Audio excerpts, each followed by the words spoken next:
Amor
pés e procuras em nós um lugar pra habitar, Senhor.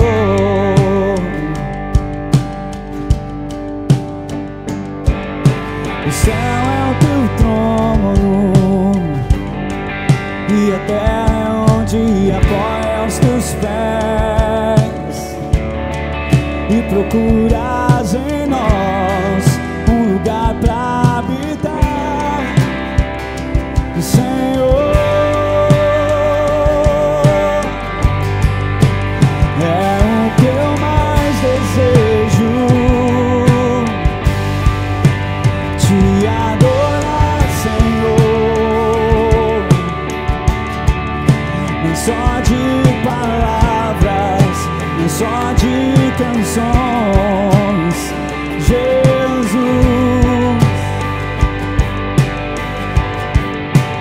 É o que eu mais anseio, ver a tua luz brilhar, explodindo em mim, pelas ruas do meu coração.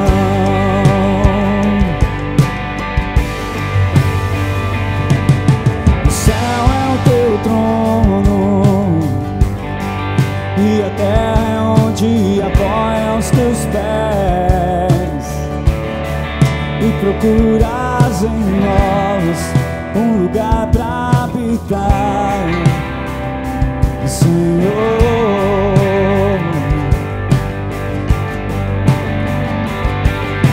O céu é o teu trono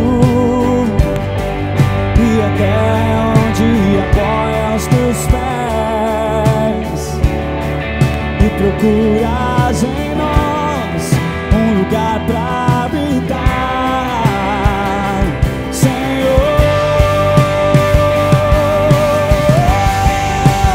É o que eu mais desejo, te adorar, Senhor.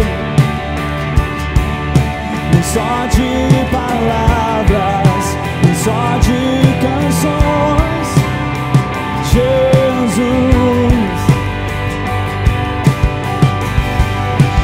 É o que eu mais anseio,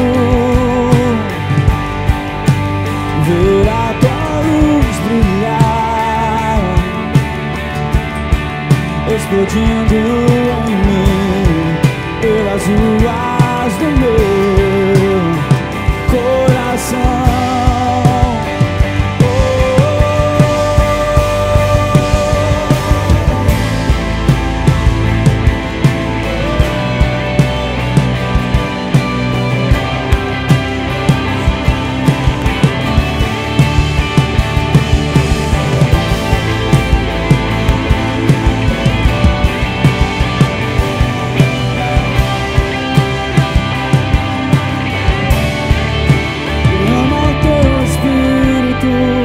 Derrama o teu Espírito, derrama o teu Espírito sobre nós.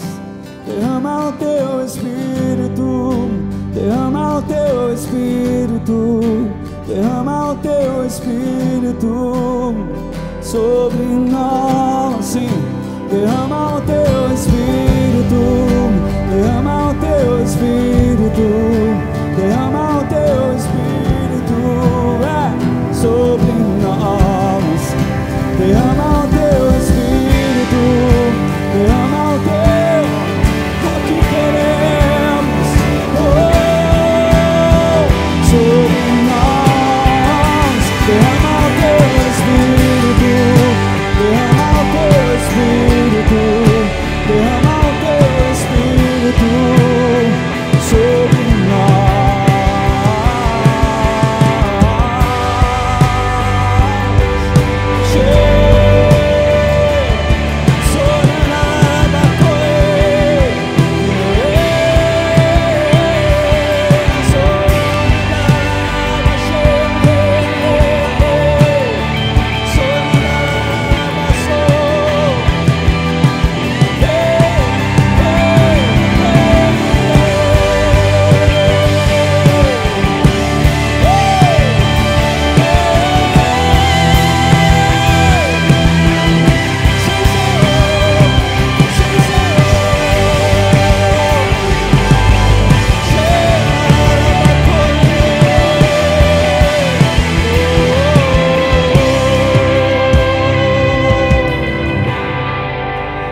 Espírito, derrama o teu Espírito, derrama o teu Espírito sobre nós.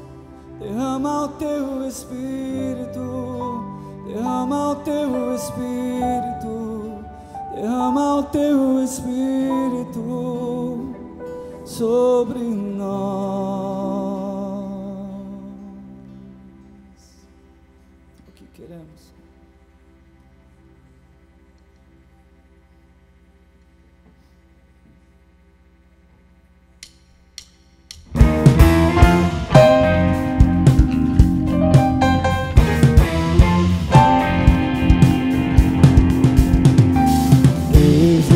Anjos, harmonia, cantam glória ao Rei Jesus. Paz aos homens, que alegria, paz com Deus em plena luz. Ouçam povos exultantes, ergam hinos triunfantes, aclamando seu Senhor. Cristo Redentor, toda a terra e altos céus cantem sempre glória a Deus.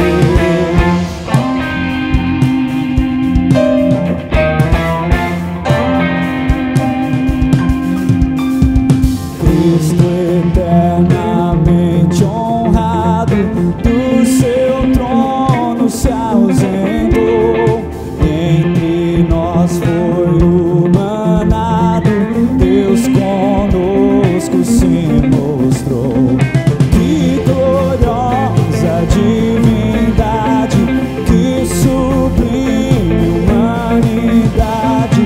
Salve glória de Israel, luz do mundo, Emmanuel. Toda a terra e os altos céus cantem sempre glória a Deus.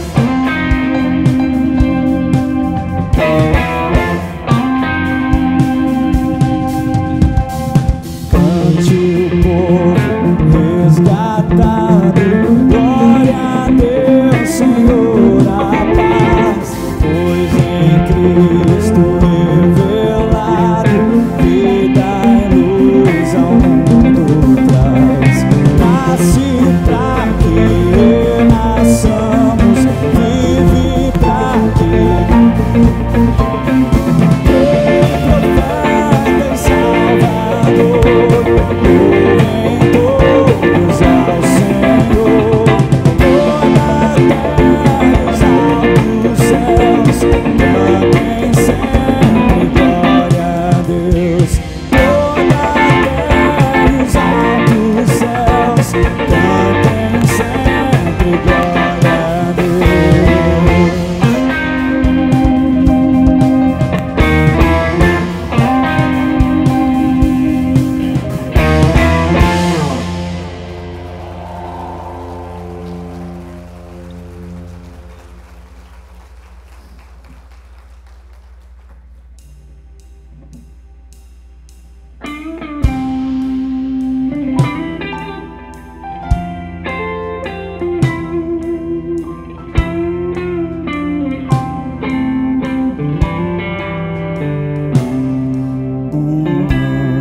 Proclamou o primeiro Natal a uns pobres pastores ao céu de Belém, lá nos campos aguardar os rebanhos do mal, numa noite tão fria e escura também.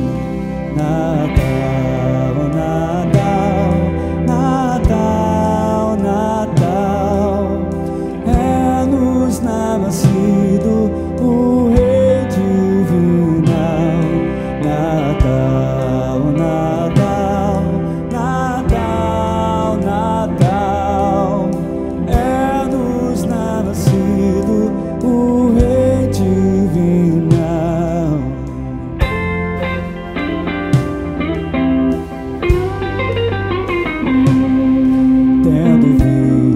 clara luz dessa estrela sem par. Do Oriente os pastores foram seguir à procura de um rei que devia chegar aos judeus e às velhas promessas cumprir. Natal, Natal, Natal, Natal, é-nos nascido o Rei divino.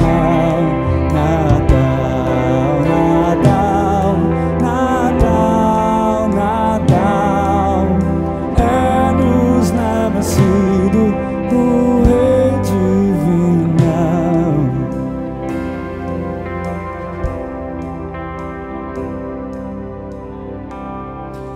Essa estrela apareceu e os pastores guiou na estrada que para Belém os conduz.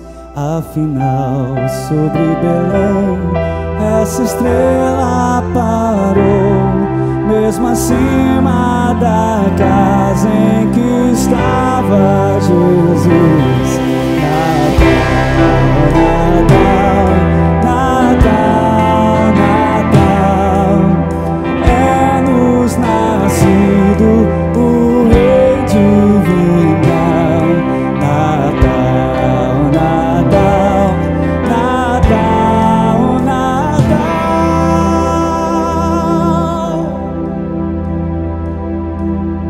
é-nos nascido o Rei divino.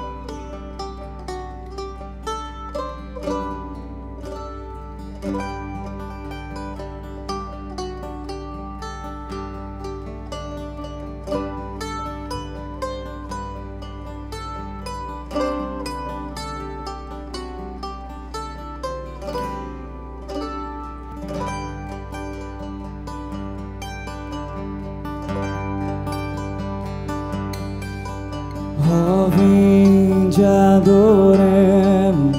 ó, vinde adoremos, ó, vinde adoremos ao nosso Senhor.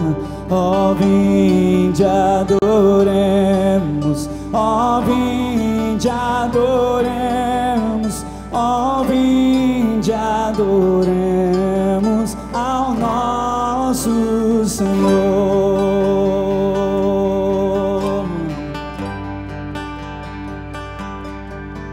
Ó, vinde fiéis, triunfantes, alegres, sim, vinde a Belém, já movidos de amor. Nasceu nosso Rei lá no céu prometido. Ó, vinde adoremos, ó, vinde adoremos, ó, vinde adoremos ao nosso Senhor. Ó, vinde adoremos, ó, vinde adoremos, ó, vinde adoremos ao nosso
vinde adoremos, ó vinde adoremos, ó vinde ao nosso Deus.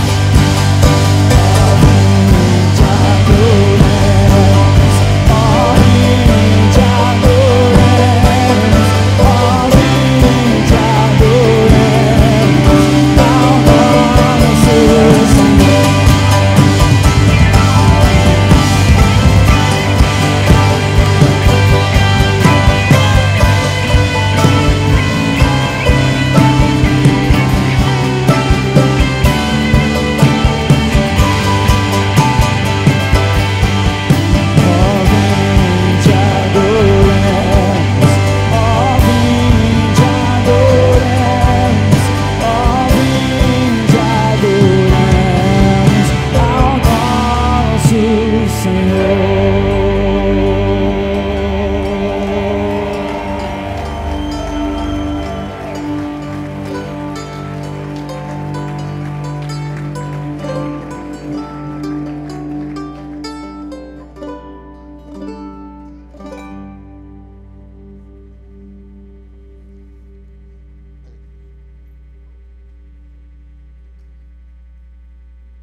Todo o céu chorou, a estrela da manhã, o nosso Salvador foi morto,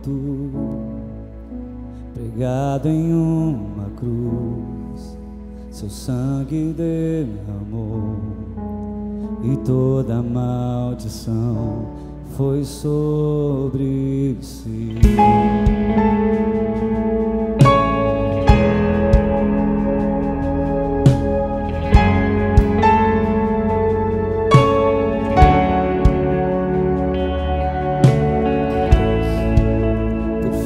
Até o Pai as costas lhe virou, desceu a escuridão sozinho.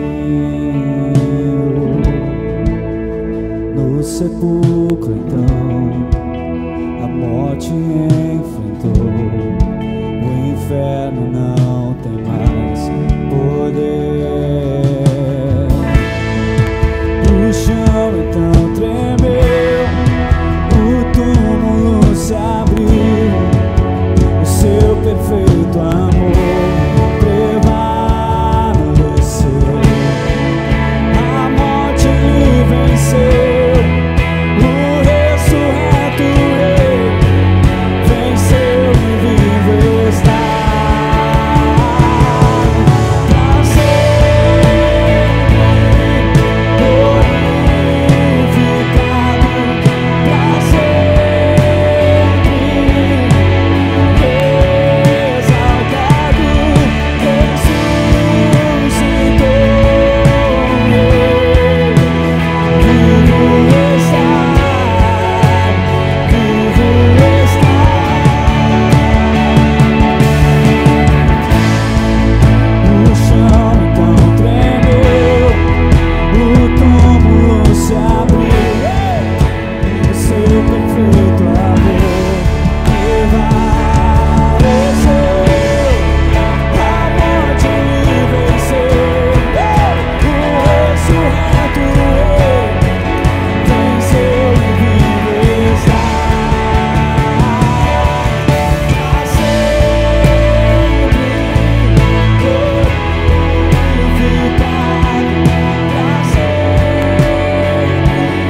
atmosfera muito boa. Vocês estão sentindo essa atmosfera?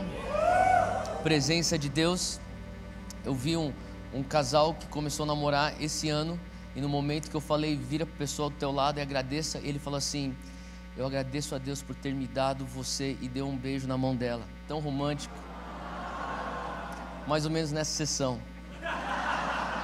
Glória a Deus. Quem está feliz que famílias estão sendo formadas aqui dentro, hein? É isso aí. Só esse ano, se eu não me engano, eu pelo menos acho que eu fiz 10 ou 11 casamentos. Ontem foi o último do ano. E quem está com fé que em 2017 vão ter mais casamentos aí? Se você tem fé por isso, toma isso, amém, aí, glória a Deus, mais aí também, receba aí, lá atrás, só que vocês têm que fazer alguma coisa, né? Eu estou brincando, não é só orar. Vamos lá, abre comigo aí em Lucas 2, esse culto aqui eu falo um pouco mais aberto, porque são jovens e não está sendo transmitido. Está sendo transmitido. Ups. Tá bom. Músicas de Natal. Quantos aqui gostam de músicas de Natal? Nós estamos fazendo aqui, terminando a nossa série, nossa última mensagem de 3 mensagens sobre músicas de Natal. Eu contei aqui sobre a minha experiência com músicas de Natal. Tudo tem a ver com esse amor, essa paixão que eu tenho por Natal. Eu amo Natal. Quem aqui gosta de Natal? Amém. Natal é um momento muito legal, e uma das memórias que eu tenho de Natal é crescendo na família onde eu cresci. A gente celebrou sempre o Natal, e obviamente Jesus não nasceu no dia 25 de dezembro. Eu estava falando isso 2 semanas atrás, e quando eu falei Jesus não nasceu no dia 25 de dezembro, tinha uma criança que virou para o pai e falou assim: não? Eu falei, coitado dessa criança. Não nasceu no dia 25 de dezembro, mas o mundo, a sociedade nos dá essa oportunidade, a gente usufrui dessa oportunidade para falar sobre o sentido verdadeiro do Natal. E o sentido verdadeiro do Natal tem a ver com a vinda do nosso Salvador aqui para a terra. E eu sei que quando eu era criança a gente celebrava isso todos os anos. Eu tenho uma família muito grande. Mesmo antes de eu casar com a minha esposa, com a Júnia, a minha família já era grande. Depois que eu casei, aumentou mais ainda. Mas quando eu lembro, quando criança, nós, com agregados e assim, os cônjuges dos meus primos, total nós somos mais de 80 pessoas. Então é uma clã, ou uma tribo, Hayashi, seja o que for que você queira nos rotular. A gente se juntava e as pessoas vinham de tudo quanto é canto, e no dia 24 a gente se juntava para comemorar o Natal. E quando eu era criança, eu sou um dos primos mais novos, eu e os meus primos mais novos, a gente tinha essa competição de quem consegue comer mais. Alguém já brincou disso antes? Tá? Se você brinca até o dia de hoje, você é adulto, não é legal. Mas quando a gente era criança era algo que a gente fazia, e eu sei que depois da gente comer, a gente tinha um momento antes do chá e da sobremesa, a gente tinha um momento onde nós nos reuníamos e nós iríamos cantar músicas de Natal, hinos de Natal. Eu tenho uma tia, e todo mundo deve ter aí um familiar teu que é bem especial, que é bem único. Alguém tem um tio ou uma tia assim, sabe o que eu estou falando, tá? Eu tenho uma tia assim, ela é a vida da nossa família, ela é cheia de energia, ela é o centro da festa, e eu sei que ela tomava iniciativa, ela queria todo mundo cantando hinos de Natal. E ela é engraçado porque ela é uma cantora de ópera, e ela é japonesa, então ela canta ópera em japonês. Então é algo bem assim, você não vê isso normalmente por aí. E ela pegava os hinos de Natal e cantava em formato, na versão ópera em japonês. E quando a gente era criança era super engraçado isso, a gente ficava rindo. E depois que a gente ficou adolescente, nós nos tornamos adolescentes, aquilo se tornou uma vergonha alheia. E depois, adultos, a gente falava: tia, por favor, ainda?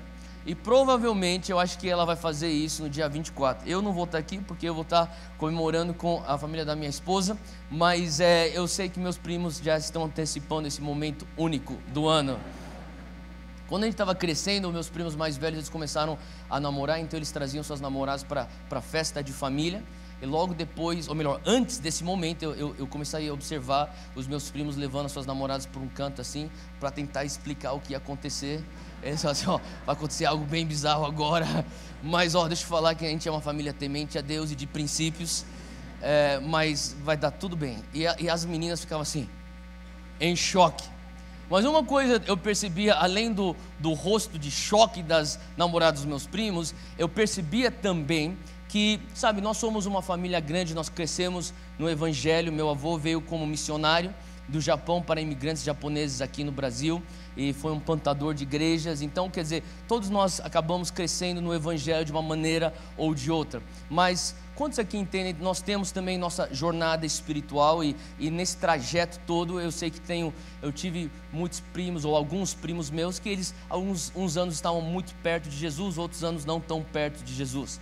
Eu infelizmente passei alguns natais não tão perto de Jesus também, mas uma coisa que eu notei, eu sempre observei, é que independente se eles estavam cantando as músicas de Natal, os hinos de Natal, eles estavam lá com aquele papel, com a letra das canções, e eu via que alguns deles, eles simplesmente estavam lendo a letra e calados, mas havia um sentimento, ou um senso, uma atmosfera de reverência e de sobriedade naquele lugar. Quando nós começávamos a cantar esses hinos de Natal, parecia que, por mais que alguns não estivessem tão perto de Jesus, eu comecei a notar que talvez aquele momento fosse, para alguns deles, a única ou o único culto de louvor e adoração ao nosso Senhor Jesus no ano.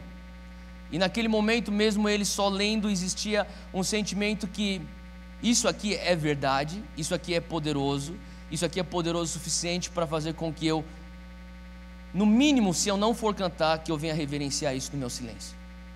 E sabe, eu sempre notei o poder que músicas e os hinos de Natal, eles continham neles e aquilo que faziam com as pessoas ao redor. Eu lembro que numa época aqui na Monte Sião, muito tempo atrás, devia ter 13, 14 anos de idade, não tanto tempo atrás, mas a gente tinha um coral dos homens. Tem alguém que pegou essa época, o coral dos homens?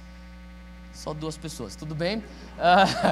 Os tempos mudam, mas tinha o coral dos homens e eles iam para os shopping centers aqui, tem um espaço para você ter cantatas de Natal, e eles iam e eles cantavam músicas de Natal. E eu lembro que os homens aqui da Monte Sião, eles faziam esse coral e eles cantavam, e era incrível você ver só o olhar das pessoas que estavam passando, fazendo compras, só de escutar as letras, eles paravam e eles tinham aquele momento em meio às suas compras, nem se fosse, para alguns era 1 minuto, para outros eram 10 minutos, talvez outros eram mais tempo, mas eles tinham aquele momento, eles reconheciam o toque de Deus, talvez eles nem entendiam o que estava acontecendo, mas eles sentiam. E depois eles continuavam suas compras. Sabe, existe poder nessas canções. E algumas canções que nós cantamos, e nós cantamos algumas delas aqui neste culto, nós estamos cantando canções de 100 anos de idade, algumas de 200 anos de idade, tem canções de Natal que são 300, 400 anos de idade, homens que compuseram essas canções inspiradas pelo Espírito Santo, literalmente cantando a Bíblia. E por mais que essas canções são poderosas, e você possa pensar, é poderoso porque a pessoa que compôs, ela tinha unção, a realidade é que existe poder em músicas de Natal, porque músicas de Natal vêm do coração de Deus. E músicas de Natal estão na Bíblia. Não sei se você percebeu isso, você já participou aqui de um dos nossos últimos 2 cultos, você sabe disso, porque eu já falei sobre isso nos últimos 2 cultos, mas Lucas 1 e Lucas 2, você vai encontrar lá 5 canções de Natal. E das 5 canções de Natal, 3 são as principais. A primeira é a canção de Maria. Vocês lembram como chamava isso? Como se chama a canção de Maria? Magnificat. É o Magnificat de Maria, onde ela magnifica ao nosso Deus. Em segundo, você tem então a canção de Zacarias, que nós chamamos de Benedictus, outras palavras, é o latim para bendito, porque ele começa cantando bendito seja o nosso Deus. E por final, nós vamos fechar aqui a nossa série com a canção de Simeão, e no latim se chama Nunc Dimittis, e eu queria que você abrisse comigo lá em Lucas 2, versículo 25, a gente já vai entrar logo no texto, e diz assim: havia em Jerusalém um homem cujo nome era Simeão, e esse homem ele era justo, temente a Deus, esperava a consolação de Israel, e o Espírito Santo estava sobre ele. e fora-lhe revelado pelo Espírito Santo que ele não morreria antes de ter visto o Cristo do Senhor. E pelo Espírito ele foi ao templo quando os pais trouxeram o menino Jesus, para com ele procederem segundo o uso da lei. Ele então tomou o menino em seus braços e louvou a Deus e disse, versículo 29 ao 32, se você quiser, você sublinha, esse aqui é o Nunc Dimittis, a canção de Simeão. Agora, Senhor, podes despedir em paz o teu servo segundo a tua palavra, pois já os meus olhos viram a tua salvação, a qual tu preparaste perante a face de todos os povos, luz para iluminar as nações e para a glória de teu povo Israel. 33. José e Maria maravilharam das coisas que dele se diziam, e Simeão os abençoou e disse a Maria sua mãe, eis que este é posto para a queda e elevação de muitos em Israel, e para sinal que é contraditado, e uma espada traspassará também a tua própria alma, para que se manifestem os pensamentos de muitos corações. E estava ali a profetisa Ana, filha de Fanuel, da tribo de Aser. Esta já era avançada em idade e tinha vivido com o marido 7 anos desde sua virgindade. E era viúva de quase 84 anos e não se afastava do templo, servindo a Deus em jejuns e orações de dia e de noite. E sobrevindo na mesma hora, ela dava graças a Deus e falava dele a todos os que esperavam a redenção de Jerusalém. Agora, eu quero continuar hoje a nossa mensagem. Obviamente eu tenho aqui 3 pontos e eu queria só explicar que esses 3 pontos são 3 orações. São 3 orações que eu tenho feito essa semana, são 3 orações que eu pretendo fazer durante essa temporada de Natal e que eu gostaria que a Monte Sião fizesse isso nesse momento, essa época de Natal. 3 orações baseadas nesse texto aqui do Cântico de Simeão. E a primeira oração que eu gostaria de fazer é justamente que pela graça de Deus nós venhamos diminuir, que nós venhamos sair de cena, para que a vida dele apareça e cresça em nós. Quantos podem dizer amém a isso? Amém. Amém? Se você puder, repita comigo, Senhor Deus, que nesse Natal eu diminua, que eu saia de cena, que eu morra para mim mesmo, para que Jesus venha ter vida em mim, que ele apareça e que ele cresça. Amém? Essa é uma oração que eu creio que estava no coração de Simeão e de Ana. Se for parar para pensar, essas 2 figuras, além de Jesus, Maria e José, você tem a família, Jesus, os seus 2 pais, e você tem então Simeão, é um ancião, e também a profetisa Ana, que tem 84 anos de idade. Incrível que essas 2 pessoas, Ana e Simeão, eles já estão avançados na idade, eles estão quase já partindo, eles já viveram suas vidas, e eles carregam dentro deles algo que era expectativa. Fala comigo, esperança. Incrível porque se você for ver no primeiro versículo que nós lemos, o 25, existem aqui 4 características acerca de Simeão. Simeão é descrito como uma pessoa ou um homem que era justo. Simeão, ele era um homem justo, ou em outras palavras, ele vivia de acordo com os padrões de Deus, ele andava em retidão e ele tinha o prumo dos céus como o prumo da vida dele. A outra característica, a segunda característica de Simeão é que ele era um homem temente a Deus.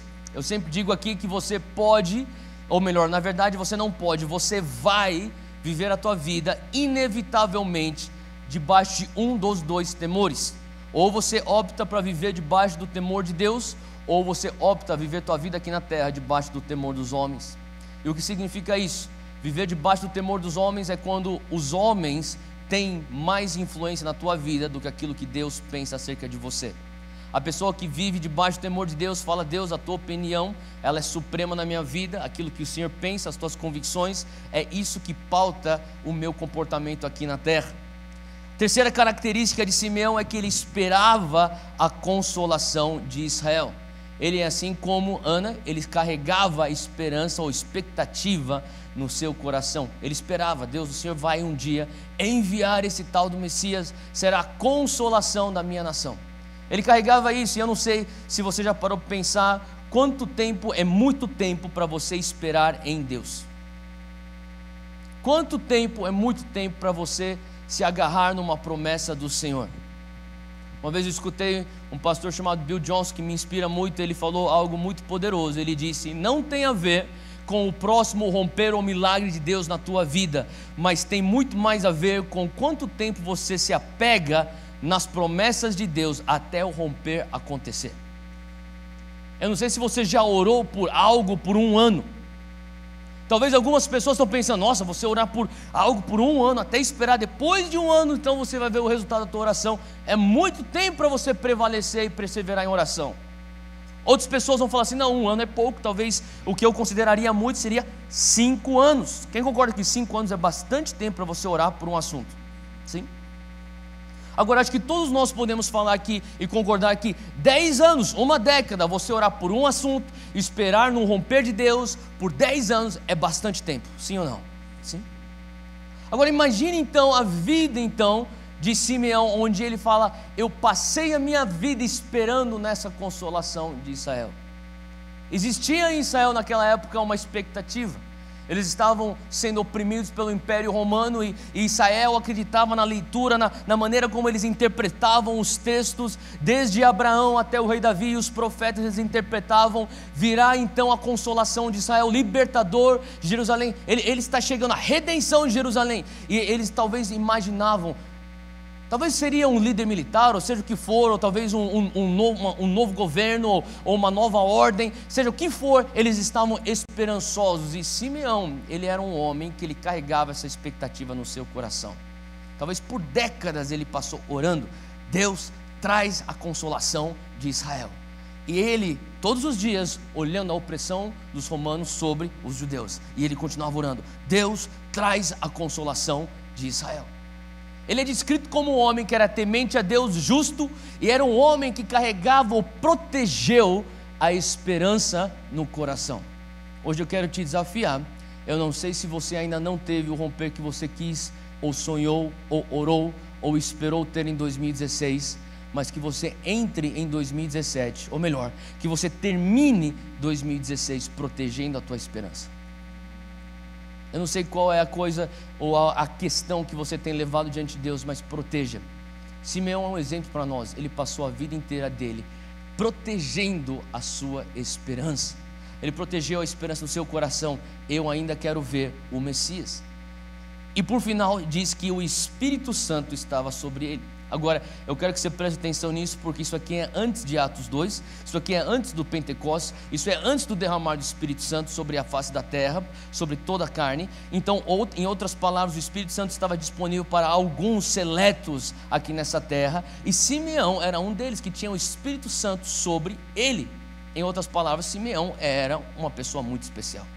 Ele carregava algo especial dentro dele. E da mesma maneira, se você for ver lá no versículo, no final desse texto que nós lemos, 37, você vai ter aqui então a descrição da profetisa Ana. Então você tem agora de um lado Simeão, do outro você tem a profetisa Ana, e diz aqui que ela era uma viúva de quase 84 anos. Em outras palavras, ela era uma pessoa já com uma idade avançada. Concorda comigo?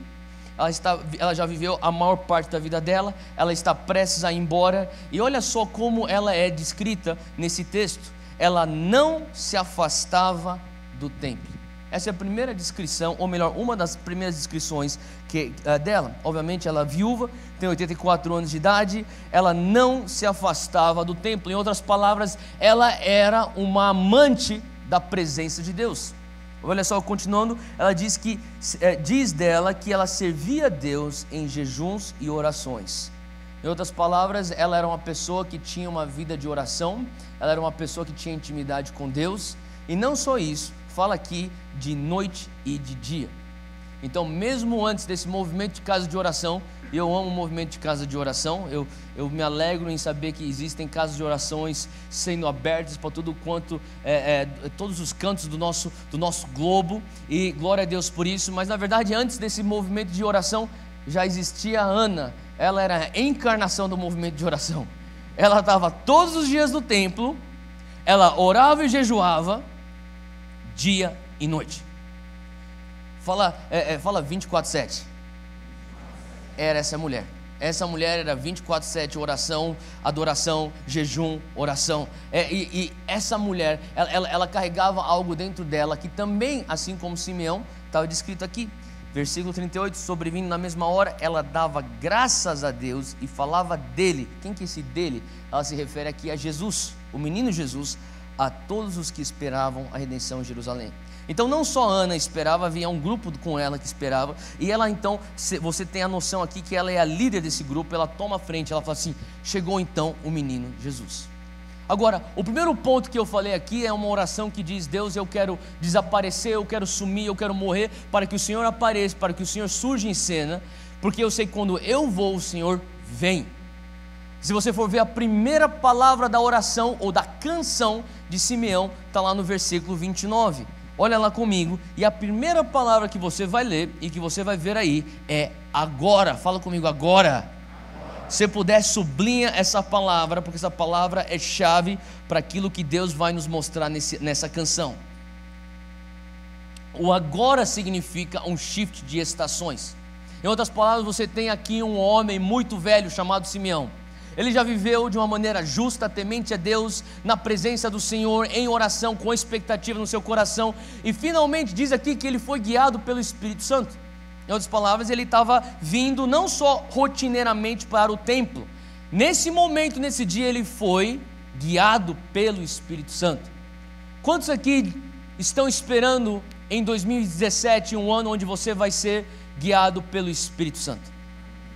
Quantos querem em 2017, um ano onde você vai fluir no Espírito Santo? Onde você vai experimentar a liberdade do Espírito. Quem quer liberdade no Espírito? Se você está aqui e você não quer liberdade no Espírito, você está na igreja errada. O lema da nossa igreja é não por força nem por violência, mas pelo meu Espírito, assim diz o Senhor. Zacarias 4:6. Esse é o lema da nossa igreja, o versículo da nossa igreja. Então nós zelamos pela liberdade no Espírito. Só que sabe de uma coisa? Se você quer liberdade no Espírito, se você quer ser guiado pelo Espírito, se você quer fluir no Espírito, você tem que estar disposto em 2017 a sair da tua rotina. Aqui Simeão não está indo porque rotineiramente ele ia para o templo. Ele está sendo guiado pelo Espírito. Se você quer ser guiado pelo Espírito, se você fala assim, eu quero fluir no Espírito, você tem que estar disposto a sair da tua zona de conforto. Fala para quem é do teu lado, o fluir do Espírito acontece fora do teu conforto. Você tem ciência disso? Aqui Simeão, ele está fazendo algo que não é muito típico para uma pessoa, para um ancião naquela cultura judaica. Ele chega ao templo e a palavra de Deus diz aqui no versículo 27, pelo Espírito Simeão foi ao templo, e quando os pais trouxeram o menino Jesus para com ele procederem segundo o uso da lei, ele então tomou em seus braços e louvou a Deus. Então, aqui, só para você entender o que está acontecendo, é mais ou menos 40 dias pós-nascimento de Cristo. Jesus tem mais ou menos 40 dias de idade, e a gente sabe disso porque a lei judaica falava que a mulher que deu luz não pode chegar perto do templo, ou não pode ir ao templo antes de 40 dias. Ela precisa esperar um período de 40 dias, para depois engajar no processo de purificação do bebê. Então ela está seguindo a lei judaica. Então essa família de judeus, José, Maria, Jesus, eles estão indo, talvez no dia 40 ou no 41, eles estão subindo ao templo, e está acontecendo simultaneamente o Espírito Santo guiando esse ancião chamado Simeão. E Simeão, ele está andando no templo, daí na porta do templo ele vê então esse casal vindo com o bebê, e ele vai de encontro com eles, ele toma o bebê, Jesus, nas mãos, e quando ele olha para o bebê, ele começa a louvar a Deus e diz, agora Senhor, o Senhor pode me matar, ou agora Senhor, eu posso ir embora dessa terra. Ele está falando assim, agora finda uma era, inicia uma nova época. Simeão conseguiu reconhecer, chegou o meu momento que se eu não for embora, ele não vem para aparecer, ou outras palavras, ele apareceu e por isso eu posso ir embora. Simeão entendeu, aqui termina o cumprimento da lei dos profetas, e aqui começa então algo que Jesus veio para continuar o cumprimento. Então Simeão, ele reconhece só de bater os olhos, guiados pelo Espírito Santo, o que me mostra então que essa vida fiel que Simeão e Ana viveram, buscando o Senhor, tementes ao Senhor, com temor de Deus, essa vida fiel abriu espaço para a promessa de Deus. Sabe, eu sei que soa um pouco clichê o que eu vou falar, mas eu não sei como falar de outra maneira, porque é tão verdade. Eu sempre escutava do meu pai espiritual, ele falava assim para mim: a tua fidelidade vai te armar para o favor de Deus. A tua fidelidade vai te posicionar para receber o favor de Deus. A fidelidade de Simeão, a fidelidade de Ana, os posicionaram no momento para eles enxergarem: esse aqui é o dom de Deus, é o favor de Deus, isso aqui é a consolação de Israel. E ele fala: agora eu posso ir embora, a tua palavra se cumpriu na minha vida, seja feito de acordo com a tua vontade, eu posso morrer. A disponibilidade de Simeão de poder abrir mão da sua própria vida para que a vida de Jesus entrasse em cena. Eu sei que nessa época de Natal nós estamos comemorando o nascimento de Jesus. E é muito interessante porque a gente vai estar junto com nossas famílias, com os nossos amigos, e talvez naquele momento de dia 24 à noite, na ceia de Natal, talvez nós vamos fazer alguns agradecimentos e nós vamos lembrar Jesus, e que bom, e tomara que você lembre de Jesus sim, e tomara que você ore e agradeça pelo sacrifício de Jesus na cruz, e tomara que você agradeça por Ele ser enviado pelo nosso Pai, como homem aqui nessa terra. Mas raramente eu escutei alguém durante o Natal falar assim: vamos comemorar a vida de Jesus e vamos comemorar a nossa morte. Não soa muito popular isso, mas o que Simeão está fazendo é isso: eu posso comemorar a minha morte está chegando, porque Jesus está entrando em cena. Uma disponibilidade, um desprendimento. Sabe, a realidade é que Jesus procura até os dias de hoje pessoas que estão vivendo suas vidas de maneira entregue. Eu não sei como falar isso de outra maneira, mas eu creio que muitas vezes quando a gente fala tanto de bênção, eu acredito nas bênçãos de Deus, eu acredito que é da vontade de Deus que Ele venha nos abençoar, eu creio que Ele quer te abençoar muito mais do que você quer ser abençoado, mas tem algo do Evangelho que muitas vezes nós estamos deixando de mencionar, que é entrega, que é a morte de nós mesmos. É que quanto mais eu diminuo, mais Ele aparece. E Simeão e Ana, eles são exemplos desse coração, completamente entregues. Eu vou estar entregue em buscar o Senhor até que Ele apareça. Ele apareceu, eu posso ir embora. Em outras palavras, ele fala: agora eu posso ir embora, porque minha vida estava dependendo na esperança de enxergar esse Messias. Será que nós podemos hoje dizer que a nossa vida, tudo que nós temos, está investido em ver o Messias aparecer em nós? Porque se estiver, nós podemos falar: eu posso ir embora quando Ele aparece. E aqui existe essa oração que nós fizemos como igreja, que é: Deus, que o Senhor nos dê graça para nós diminuirmos, para nós morrermos, para que o Senhor venha ter vida, para que o Senhor apareça e que a tua vida cresça em nós. Amém? Número 2, a segunda oração é: Deus, que nós venhamos ter uma visão que enxerga além do terreno. Se você for ver no versículo 30, quando Simeão ele começa a adorar o Senhor, ele fala: agora Senhor, o Senhor pode despedir o teu servo em paz. Daí no versículo 30 ele fala: pois já os meus olhos viram. Fala comigo: os meus olhos viram. Se você puder sublinhar isso na tua Bíblia aí de papel: os meus olhos viram. Agora é interessante que você escuta a primeira frase, que é: Deus, agora o Senhor pode me levar embora. E soa como uma oração extremamente convicta e de entrega. Você concorda comigo? Agora, por que ele ora de uma maneira tão convicta? Por que ele está tão disposto a abrir mão de sua própria vida ou entregar sua vida nas mãos de Deus? Porque ele diz aqui no versículo 30: pois já os meus olhos viram. Eu tenho orado nesse momento, nessa temporada, para que Deus me desse os olhos de Simeão. Eu quero ter olhos que vão enxergar aquilo que Ele quer me mostrar. Quantos querem enxergar aquilo que Deus tem para te mostrar? Olha só, ele fala assim: e Deus, o Senhor pode me levar porque os meus olhos já viram. Calma aí, o que os teus olhos já viram?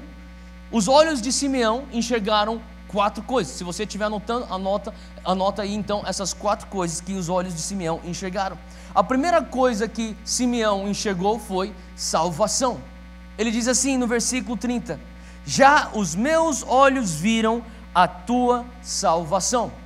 Agora, se você for imaginar o que está acontecendo aqui, existe Simeão, ele está carregando Jesus no seu colo, ele tem o menino Jesus no braço dele, e daí ele começa a adorar a Deus, e ele fala assim: agora Senhor, o Senhor pode me levar embora, porque os meus olhos já viram a salvação. E talvez tivessem algumas pessoas que estavam lá no templo fazendo seus ritos religiosos, e talvez eles estão olhando para aquele velho com um bebê no colo e falando assim: o que os teus olhos viram? Você não está vendo nada, velhinho. Você deve estar esclerosado. Como assim salvação? Você está com um bebê na mão. Ele diz: os meus olhos viram. E talvez para quem está passando parece uma loucura, mas até para José era confirmação. Olha só o que está acontecendo com José. Mateus 1, 20, 21. Você não precisa abrir, só escuta. E projetando ele isso, eis que em sonho lhe apareceu um anjo do Senhor. Está falando aqui sobre José, dizendo: o anjo disse: José, filho de Davi, não temas receber a Maria tua mulher, porque o que nela está gerado é do Espírito Santo, e ela dará à luz a um filho. Ele porás o nome de Jesus, porque ele salvará o seu povo dos seus pecados. Talvez naquele momento José, ele lembra do que aconteceu com ele há 11 meses atrás. Ele fala assim: um anjo apareceu para mim, e ele realmente tinha falado que isso aqui, esse menino, salvaria as nações, as pessoas dos seus pecados. E talvez naquele momento José comece a entender aquilo que Simeão entende num relance, e que talvez levou para José 11 meses para entender. Naquele momento Simeão levanta e fala assim: eu posso ir embora porque agora os meus olhos já viram salvação. A primeira coisa que ele fala é salvação. A segunda coisa que Simeão vê, se você continuar aqui no texto de Lucas 2, versículo 31, ele fala assim: a qual tu preparaste perante a face de todos os povos. Em outras palavras, ele está falando assim: os meus olhos viram salvação, e os meus olhos viram aquilo que o Senhor já preparou antes, e já comunicou para os seus profetas, os seus amigos, e os profetas e seus amigos proferiram em profecia aquilo que o Senhor já preparou. Em outras palavras, os meus olhos viram salvação, e os meus olhos viram nesse menino aqui as profecias cumpridas. Eu vejo nele tudo aquilo que o Senhor já preparou. Eu vejo nele a encarnação de tudo aquilo que os profetas falaram. Para pensar, Jesus, desde o seu nascimento, na verdade não é desde o nascimento, na verdade antes do seu nascimento havia profecias sobre Jesus. Concorda comigo? Ele nasce, ele continua recebendo profecias. Agora olha só que interessante, eu tenho falado para algumas pessoas, e nós temos aqui uma cultura profética, e eu amo o fato que nós temos uma cultura profética, glória a Deus por isso. E sabe, eu não sei se você já recebeu uma palavra profética, que você recebeu essa palavra profética, que você sabe que veio de Deus, você ficou tão feliz que você não conseguia ficar quieto, você saiu falando para todo mundo. Quem já fez isso? E talvez no processo que você saiu falando para todo mundo, algumas pessoas falaram: ah, legal. Quem já teve isso? Tá. Deixa eu falar, eu estava falando para alguns jovens outro dia, sabe qual é o teu problema? É que você está atraindo inveja desnecessária por falta de sabedoria. Tem certas coisas que Deus fala para você, que você tem que guardar entre você e Deus. Outras coisas o Espírito Santo permite com que você venha comunicar às pessoas ao teu redor. Mas tem muitas vezes que nós agimos como José. Nós saímos falando: oh, eu tive um sonho, vocês se dobrando perante a mim. Era verdade? Era. Mas como que soou? Arrogância. Então o que aconteceu? Ele atraiu ódio. Faz sentido? Eu estava mencionando aqui do meu pai espiritual na fé. Ele falava para mim assim: você tem que ficar quieto, você tem que às vezes receber as palavras de Deus, você guarda para você, porque senão você vai atrair haters. Tem haters que não é para agora, é só para depois, então fica quieto, não antecipa a vinda dele na tua vida, fica quieto, haja em sabedoria. Tem coisas que é para você guardar com você. Agora, por que é importante você guardar e saber as coisas que você tem que, as profecias que você tem que guardar para você? Porque se até Jesus foi criticado pelas profecias que ele recebeu, se até de Jesus duvidaram acerca das palavras proféticas, por que eles não duvidariam de você? E depois você sai falando: ah, eles não acreditam, eles não enxergam em mim o potencial, eles não veem a unção na minha vida. Eles não viam isso em Jesus, por que eles veriam então em você? Todos nós somos suscetíveis a isso. Olha só que interessante, está escrito aqui em Lucas 24, abre lá comigo, versículo 25. Lucas 24, 25, Jesus já nasceu, Jesus já viveu, Jesus já ingressou no ministério público, Jesus já foi crucificado, Jesus já morreu, já ressuscitou, e agora isso está acontecendo. Isso depois que Jesus já fez tudo. Jesus está experimentando isso. Ele está ressuscitado, ele está com os seus discípulos, versículo 25 de Lucas 24. E Jesus lhes disse: ó nécios, ou tolos, ó nécios. Como que você gostaria de ser chamado de tolo por Jesus? Ó nécios e tardios de coração para crer tudo o que os profetas disseram. Sabe o que ele está falando? Sabe o que ele está falando para os seus discípulos? Sabe por que você é tolo? Porque você tem um coração que demora para crer. O teu coração é muito mais rápido para duvidar e para criticar. Ele demora demais para crer. Por isso que você é um tolo. Que legal o teu Salvador falar isso para você. Eu tenho certeza que aqueles caras nunca vão esquecer dessa bronca que Jesus deu para eles. Você sabe por que vocês são tolos? Porque vocês têm um coração que demora para crer. Crer o quê? Olha só 25. Crer tudo o que os profetas disseram. O que os profetas disseram? 26. Porventura não convinha que o Cristo padecesse essas coisas e entrasse na sua glória? 27. E começando por Moisés. Isso aqui, Jesus ele está aqui ressuscitado. Versículo 27. Começando por Moisés e por todos os profetas, explicava-lhes o que dele se achava em todas as escrituras. Não sei se você está percebendo que os próprios discípulos, os seguidores de Jesus, tinham dificuldade em crer nas profecias acerca de Jesus, depois que Jesus multiplicou o pão, depois que Jesus andou sobre as águas, depois que Jesus curou os enfermos, depois que Jesus foi para a cruz, depois que Jesus ressuscitou do túmulo. Ele ainda está falando: vocês são nécios, porque vocês têm uma demora incrível em acreditar no seu coração aquilo que os profetas disseram. Em outras palavras, sempre houve dúvida acerca das profecias de Jesus. E Jesus fala assim: para com tudo, deixa eu te ensinar, vamos lá. Abraão, Moisés, olha só as profecias, Moisés, os profetas, e ele dá uma aula de teologia, e ele inclui as menções proféticas messiânicas. Ele fala assim: tudo isso está falando de mim. E talvez no final da aula eles estão falando: faz sentido? Então a próxima vez que as pessoas não acreditarem no potencial que você tem, na unção que você tem, na graça divina que você tem, nas profecias que você tem, se sinta bem, porque Jesus também já passou por isso. Faz sentido?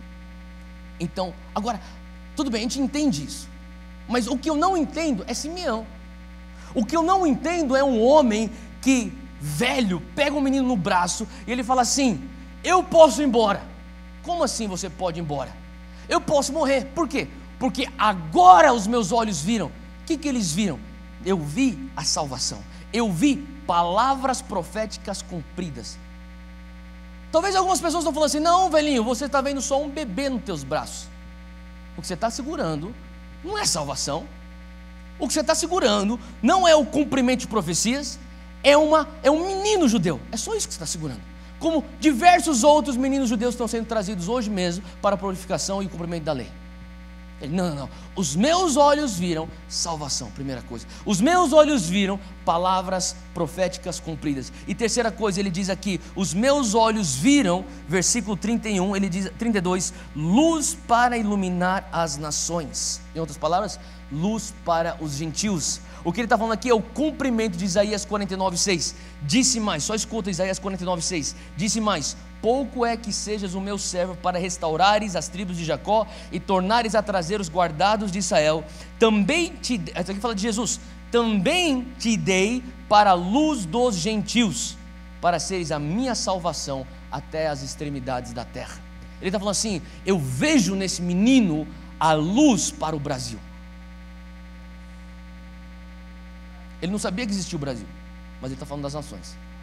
Eu vejo nesse menino a luz do Japão, a luz da China, a luz da Rússia. Eu vejo esse menino a luz para a África. Eu vejo esse menino a luz para a Nigéria. Eu vejo esse menino a luz para o Egito. Ele está falando assim: eu vejo a luz para os gentios. Quem aqui é um gentio? Levanta tua mão. Não se você é gentil, se você é um gentil. Se você não é judeu, você é um gentil. Quem não é judeu, levanta tua mão. Ele via a luz que iria te iluminar. Naquele menino ele já enxergava a luz que iria te alcançar e iluminar a tua escuridão. Não só isso, ele continua, e a quarta coisa que Simeão vê é a glória de Israel. Olha só o versículo 32, para iluminar as nações e para a glória de teu povo Israel. É a honra, ou melhor, a glória dupla de Israel. Ele está falando assim, a primeira glória que Israel teve foi de ter o pai Abraão escolhido para ser o pai da nossa nação, e a nossa nação escolhida por Deus. Essa é a primeira glória de Israel. A segunda glória de Israel é que dessa nação de Israel nasce então o Messias, Jesus, o Cristo, e ele é de Israel. Ele fala assim, essa é a glória de Israel. Então Simeão, ele enxerga essas quatro coisas. Agora, para mim, a pergunta que não cala é, Deus, como que esse homem conseguiu só em um relance, em talvez uma fração de segundos, enxergar tudo isso, quando existem pessoas que passam suas vidas inteiras buscando o Senhor e não conseguem enxergar nem 1/20 do que esse homem viu? Eu tenho falado, Deus, me dá os olhos de Simeão, que eu venha bater os olhos no Salvador e eu entendo o que está acontecendo. Talvez as pessoas vão falar para você, isso aí é só um menino. Talvez algumas pessoas vão falar para você, isso aqui é só um bebê. Talvez algumas pessoas vão falar assim, só mais uma família em Israel. É um jovem casal que teve um filho aqui em Israel. Simeão falou, não é só mais uma família em Israel. Não é só mais um jovem casal com o seu filho. Isso aqui não é só mais um menino judeu. Isso aqui não é só mais um bebê. Isso aqui é a salvação. Isso aqui é a luz para os gentios. Isso aqui são as profecias cumpridas. Isso aqui é a glória de Israel. Como que um homem consegue enxergar tão rápido e tão profundo? Eu creio que tem a ver com a maneira como ele vivia a sua vida. Eu creio que tem a ver com ele sendo uma pessoa que tem o Espírito Santo sobre ele, temente a Deus, segurando na esperança de ver uma promessa de Deus, segurando de tal maneira essa esperança que quando o cumprimento daquela promessa chegou na frente dele, ele não titubeou, ele imediatamente disse sim e creu, e não foi tardio para crer no seu coração.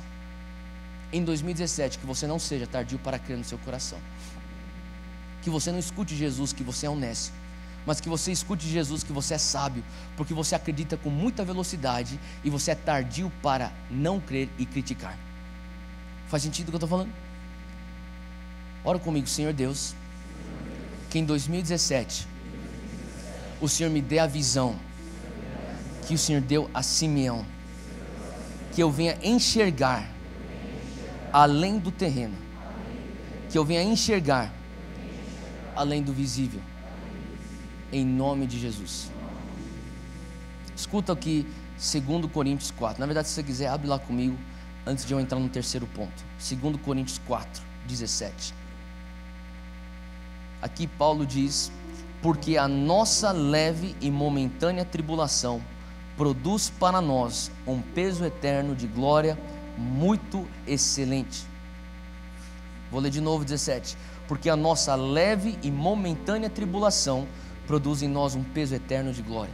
Em outras palavras, você pode estar olhando para 2016 e você pode estar falando, em 2016 eu experimentei tribulações que foram pesadas, não foram leves, e tribulações que não foram momentâneas, pelo contrário, parecia que elas iriam durar para sempre, e na verdade eu estou ainda dentro delas. E se você tiver tido aí um 2016 assim, eu quero te encorajar, porque olha só o que Paulo diz no seguinte versículo. Segundo versículo 18 diz assim: não atentando nós nas coisas que se veem, mas nas que não se veem, porque as que se veem são temporais e as que não se veem são eternas. Eu creio que quando você começa a falar assim, Deus me dá um coração para eternidade, você começa a enxergar o invisível. E talvez o invisível é que ela não é pesada, ela é leve. O visível fala para você, isso aqui dura para sempre. O invisível vai falar, não, isso aqui é momentâneo. Seja o que for que você estiver passando, tem uma boa notícia: vai passar. Amém? Vai passar. Seja o que for que você estiver passando em 2016, vai passar. E que você tenha olhos para ver. Quando o teu coração está na eternidade, os teus olhos enxergam o invisível. Simeão teve olhos para enxergar o invisível. E o terceiro ponto que nós temos aqui é a nossa oração, que diz assim: Senhor, que o Senhor nos dê graça para sermos fiéis, para morrer com Cristo, para com ele poder ressuscitar. Continua comigo aí no versículo 34 de Lucas 2 e nós vamos finalizar com isso. Diz aqui que Simeão os abençoou e disse a Maria sua mãe: eis que este é posto para a queda e elevação de muitos em Israel, e para sinal que é contraditado, e uma espada traspassará também a tua própria alma, para que se manifestem os pensamentos de muitos corações. Em outras palavras, Simeão, ele fala: agora eu posso ir. Ele exalta o Senhor com uma canção de adoração. Depois que ele termina de adorar o Senhor com uma canção de adoração, ele vai de lado e puxa a mãe e o pai de Jesus, e ele fala para Maria, ele diz assim: eis que este Jesus, ele é estabelecido para a queda, fala comigo, queda, e para a elevação, fala elevação, de muitos em Israel. O que ele está falando aqui? Ele está falando sobre queda, fala comigo, morte.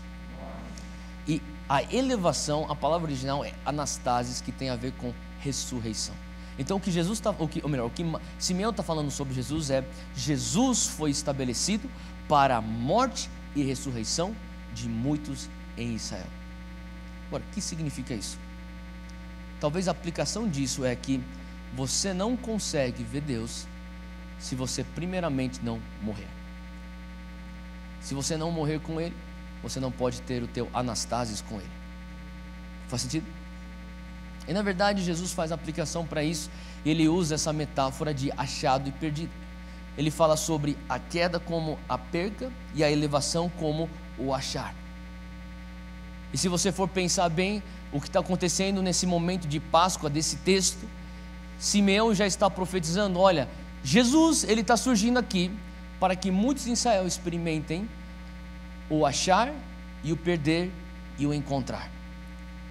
Muitos estão experimentando aqui em Israel. Jesus se levantou para que muitos experimentem em Israel a queda e a elevação. Quantos aqui entendem que a nossa vida é feita de queda e elevação?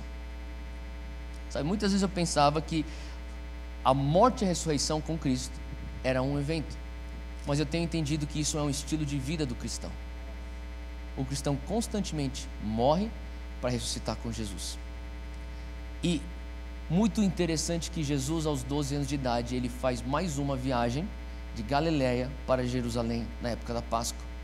Só que naquela viagem ele é perdido. Você lembra dessa história? Ele é perdido, os seus pais saem andando e vão voltar para Galileia, e de repente, depois de 3 dias, eles se dão conta do que está acontecendo. Eles voltam, e quando eles encontram Jesus, Jesus está fazendo o quê? Está dando aula ou debatendo no sinédrio com os doutores da lei. E eles enxergam, eles observam algo que eles não tinham enxergado antes. Em outras palavras, eles encontram Jesus, eles encontram o Messias com uma outra luz. Jesus está falando aqui sobre 3 dias, e muitas vezes são os 3 dias onde você morre, você é sepultado, e depois você experimenta a ressurreição. 3 dias onde você o enxerga, o perde, e depois passa a encontrá-lo. Jesus também falava sobre isso. Aos 33 anos de idade, ele está prestes a morrer. Judas já sai da sala da última ceia para armar a traição. João 16,16, abre aí comigo. E eu quero finalizar com esse texto, João 16,16.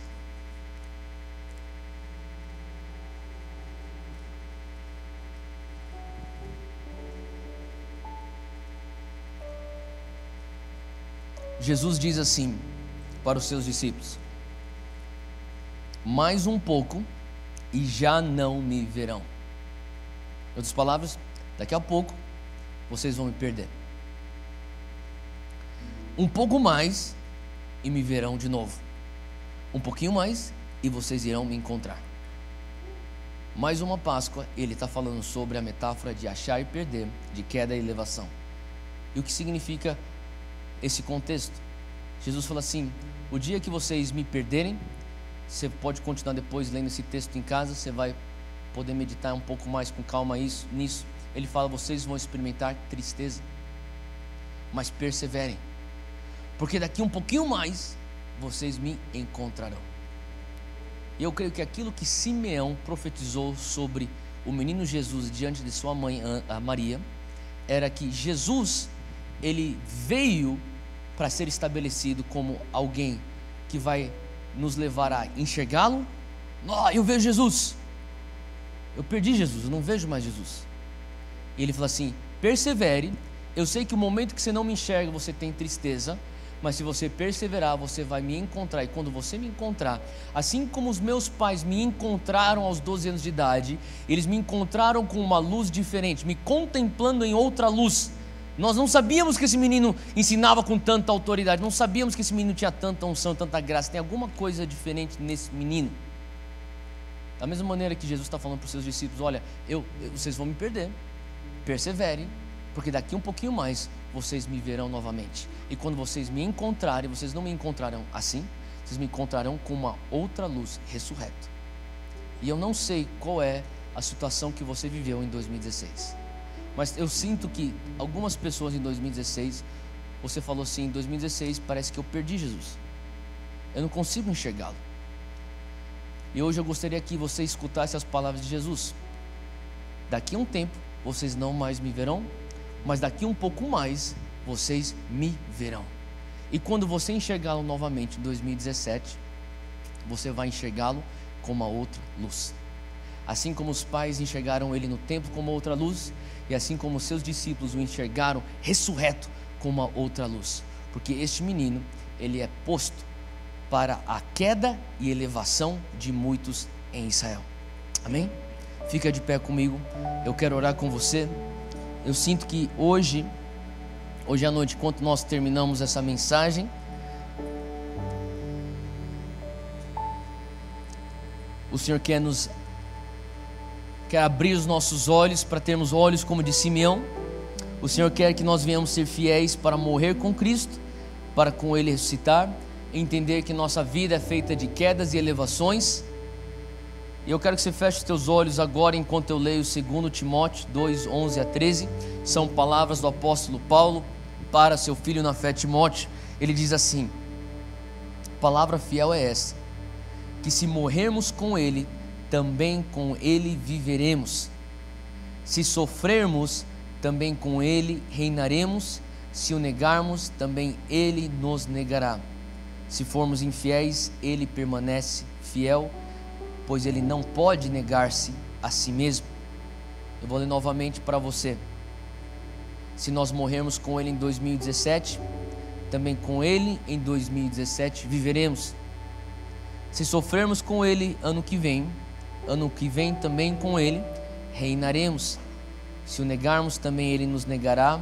Se formos infiéis, Ele permanece fiel conosco no ano que vem, porque Ele é fiel e Ele não pode negar-se a si mesmo. Pai, nesse momento nós dizemos que nós queremos ter olhos como Simeão, para enxergar aquilo que o Senhor tem para nos mostrar, para que a nossa adoração, o nosso cântico venha a ser tão poderoso como o de Simeão. Pai, nos ajuda a enxergar, ou melhor, nos ajuda a ter nossos corações tão presos naquilo que é eterno, que nós venhamos enxergar o invisível, que nós venhamos ter a disposição de Simeão, de Ana, para morrermos, para que o Senhor venha crescer e aparecer, que nós venhamos estar abraçando as quedas e elevações, para que no momento que nós te perdermos, nós venhamos te encontrar nessa nova temporada com uma outra luz, em nome de Jesus, amém, amém. Você tem fé nisso? Amém, glória a Deus. Dá uma salva de palmas para Jesus.